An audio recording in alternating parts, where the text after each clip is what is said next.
अस्सलाम वालेकुम गाइस। आज हमने पढ़ना जो टॉपिक है वो है स्टरलाइजेशन एंड डिसइंफेक्टेंट। ठीक है, तो अब ये स्टरलाइजेशन है क्या हमारे पास। हमने माइक्रो ऑर्गेनिजम्स पूरी माइक्रो में पढ़े हैं, तो उन माइक्रो ऑर्गेनिजम्स को जो किलिंग का मेथड होता है ना उसे स्टरलाइजेशन कहते हैं। और इसके अंदर तमाम ऑर्गेनिज्म माइक्रो ऑर्गेनिज्म आ जाते हैं, बैक्टीरियल स्पोर्स जो कि बहुत रेजिस्टेंट होते हैं ना वो भी हो जाते हैं इसमें शामिल। अब हमारे पास इसके मेथड्स दो तरह के हो सकते हैं, या तो हम कोई केमिकल्स यूज़ करें तो केमिकल एजेंट्स, या फिर हम फिज़िकल एजेंट्स यूज़ करें।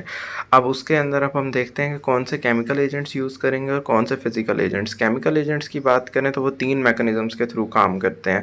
एक, या तो वो आपके पास ना सेल मेम्ब्रेन जो हो ना उसको डिसरप्ट कर दे माइक्रो ऑर्गेनिज़म की, या फिर उसके अंदर जो प्रोटीन्स हैं ना उनको मॉडिफ़ाई कर दे, या फिर उन माइक्रो ऑर्गेनिज़म्स के जो डीएनए है ना उसी को मॉडिफ़ाई कर दे। और अगर हम फिज़िकल एजेंट्स की बात करें तो फिज़िकल एजेंट्स क्या होंगे हमें पता है, दिमाग में सोचें तो ही पता चल जाता है कि हीट। ठीक है, कि हम चीज़ को हीट करें तो आपके पास ना वो यूज़ हो सकती है स्टरलाइजेशन के तौर पे। दूसरा, हम उसके ऊपर रेडिएशंस दें, और तीसरा हम उसको फ़िल्टर कर लें। तो ये कुछ फिज़िकल एजेंट्स हो जाते हैं। अब हम बारी बारी अगर देखें तो केमिकल एजेंट्स में सबसे पहले जो केमिकल एजेंट सेल मेम्ब्रेन को डिसरप्ट करते हैं उसमें सबसे पहले अल्कोहल आ जाती है। अब अल्कोहल में भी 70% एथेनॉल। ये 70% एथेनॉल कहाँ कहाँ इस्तेमाल होती है, ये हमारे पास ना जब हमने वेनिपंक्चर करना होता है ना तो उससे पहले आपके पास ना स्किन को क्लीन करने के लिए एंटीसेप्टिक के तौर पे काम करती है, और इसके अलावा स्टेथोस्कोप के लिए डिसइंफेक्टेंट के तौर पे काम करती है। अब ये एंटीसेप्टिक और डिसइंफेक्टेंट की क्या चीज़ें हैं ये, तो हमारे पास ना डिसइंफेक्शन क्या होती है कि हमारे पास स्टेरिलाइजेशन तो तमाम माइक्रो ऑर्गेनिजम्स को मारने के लिए होती है ना, लेकिन को ना तमाम को नहीं, लेकिन most of the micro organisms को मारने को डिसइंफेक्शन कहते हैं। और ये आपको इसके अंदर बैक्टीरियल स्पोर्स नहीं लेकिन मरते, और ये मोस्टली इनएनिमेट ऑब्जेक्ट्स के लिए होती है। और एंटीसेप्टिक्स जो है ना इनके अंदर हम केमिकल्स यूज़ करते हैं जो कि स्किन और म्यूकस मेम्ब्रेन के ऊपर जो माइक्रोब्स होते हैं ना माइक्रो उनको किल करते होते हैं। ठीक है, और ये यानी स्किन और ना म्यूकस मेम्ब्रेन हमारी होती है ना, कुछ कुछ होते हैं डिसइंफेक्शन जो स्किन को भी यूज़ कर लेते होते, क्यों भी डिसइंफेक्ट कर देते होते हैं। अगला आ जाता है हमारे पास डिटर्जेंट्स। तो ये हमारे पास ना सरफेस एक्टिव एजेंट्स होते हैं। इसकी एक एग्जाम्पल यहाँ जो लिखी है वो है जी बेंजलकोनियम क्लोराइड। ये हमारे पास फ्लोर और अदर ना जो दूसरी सर्फेसेज होती हैं ना उनके लिए डिसइंफेक्टेंट के तौर पे काम करता है। तीसरे नंबर पे हमारे पास क्या आ जाएगा, हमारे पास आ जाएगा फिनोल्स। अब ये फिनोल्स जो होते हैं ना ये हमारे पास ऑपरेटिंग रूम्स जो होते हैं ना उनमें हम डिसइंफेक्टेंट के तौर पे फिनोल्स यूज़ कर रहे होते हैं। तो इसके अंदर से एक एग्जांपल आ जाती है क्लोरहेक्सिडीन। ये क्लोरहेक्सिडीन क्या है, सर्जरी से पहले हम जो अपने ना हैंड्स को डिसइंफेक्ट करते हैं ना वो उसके लिए हम क्लोरहेक्सिडीन यूज़ करते हैं। इससे पता चलता है कुछ क्या कहते हैं डिसइंफेक्टेंट्स होते हैं जो कि हम अपनी स्किन के ऊपर भी यूज़ कर सकते हैं। इसके अलावा ना वाउंड्स को क्लीन करने के लिए भी क्लोरहेक्सिडीन यूज़ होता है। अब हम कुछ देखते हैं जो कि प्रोटीन्स की मॉडिफिकेशन करते हैं। तो सबसे पहले क्लोरीन। क्लोरीन जो है हम अक्सर सब स्विमिंग पूल्स और वाटर सप्लाई को प्योरीफाई करने के लिए क्लोरीन इस्तेमाल करते हैं। क्लोरीनेटेड वाटर का नाम सुना होगा। आयोडीन। आयोडीन का टिंक्चर बहुत इंपॉर्टेंट होता है। जब हमने ब्लड का ना कल्चर लेना होता है ना तो उससे पहले स्किन को ना साफ़ वगैरह करने के लिए ना ये टिंक्चर ऑफ आयोडीन यूज़ होता है। इसके अलावा आयोडीन से आयोडोफोर्स बनते हैं। ये आयोडोफोर्स जो होते हैं ना ये सर्जिकल साइट को सर्जरी से पहले साफ़ करने के लिए होते हैं। इसके अलावा हम देखें तो हैवी मेटल्स। अब हैवी मेटल्स कौन से होते हैं, मरकरी हो गया, सिल्वर हो गया, ये हैवी मेटल्स होते हैं। तो मरकरी से बनता है थायमरसॉल। ये स्किन एंटीसेप्टिक होता है। ठीक है, ये स्किन को ना ये एंटीसेप्टिक उसके लिए काम करता है। इसके अलावा सिल्वर नाइट्रेट ड्रॉप्स होते हैं। ये सिल्वर नाइट्रेट ड्रॉप्स एक ना कंजक्टिवाइटिस होता है जो कि गोनोकोकल होता है। उस गोनोकोकल का ना नियोने और जो बच्चों में होता है तो गोनोकोकल नियोनेटल कंजक्टिवाइटिस को होने से प्रिवेंट करता है ये सिल्वर नाइट्रेट ड्रॉप्स। फिर ना आपके पास सिल्वर सल्फर डायाजाइन आता है। ये हैवी मेटल क्या करता है, ये आपके पास जो बर्न के वाउंड्स होते हैं ना उनमें इन्फेक्शन फैलने से रोक रहा होता है। ठीक है, तो prevent infection of burn wounds. इसके अलावा कुछ छोटे छोटे अब आएंगे 5-6, वो भी हम अगर देख लें तो सबसे पहले उसके अंदर हाइड्रोजन पेरोक्साइड आ जाता है।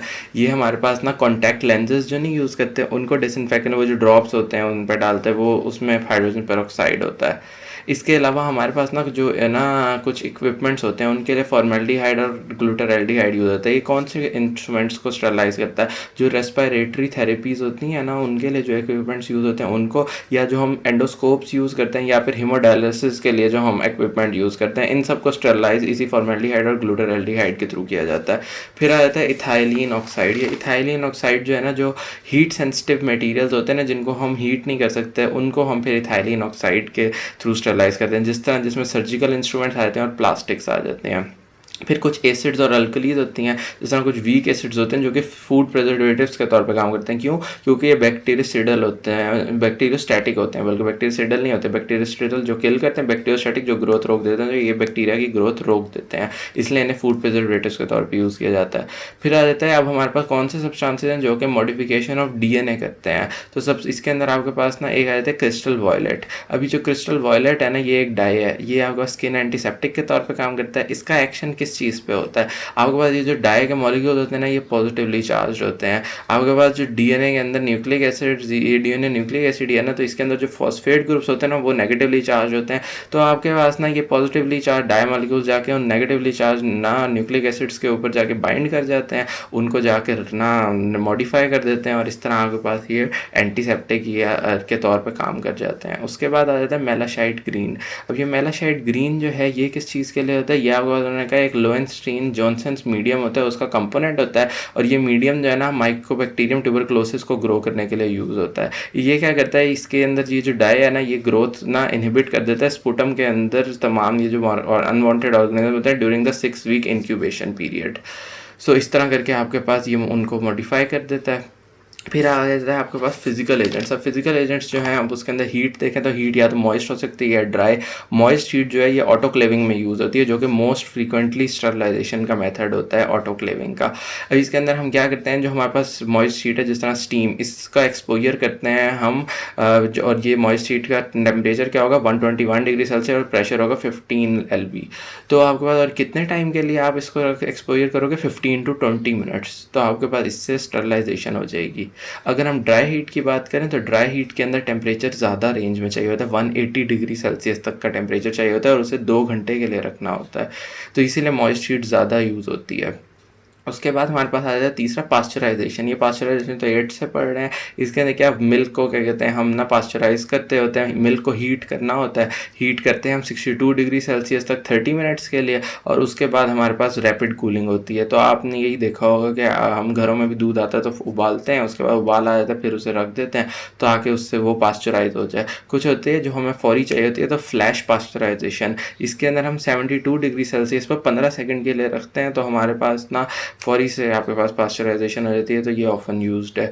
उसके बाद आते हैं रेडिएशंस। तो यूवी लाइट, यूवी लाइट हमने ये बायोकेम के अंदर सेकंड ईयर में भी पढ़ा है कि यूवी लाइट जो है ये थायमिन डाइमर्स बना देती होती है, और वो थायमिन डाइमर्स जो हैं फिर उनको सही करने के लिए हम न्यूक्लियोटाइड एक्सीजन रिपेयर कर रहे होते हैं। तो ये थायमिन डाइमर्स जो है ना, ये हमारे पास ना वो ना उनको तोड़ रहे होते हैं, तो स्टरलाइजेशन के अंदर काम आते हैं। इसके अलावा एक्सरेज जो हैं ये ज़्यादा पेनिट्रेटिंग होती हैं और ज़्यादा एनर्जी रखती हैं यूवी रेज से, और ये फ्री रेडिकल फॉर्मेशन के थ्रू मारते हैं। तो फ्री रेडिकल बनता है, वो जाके कोवलेंट बॉन्ड्स जो डीएनए में होते हैं उन्हें तोड़ता है और वो किलिंग कर देता है।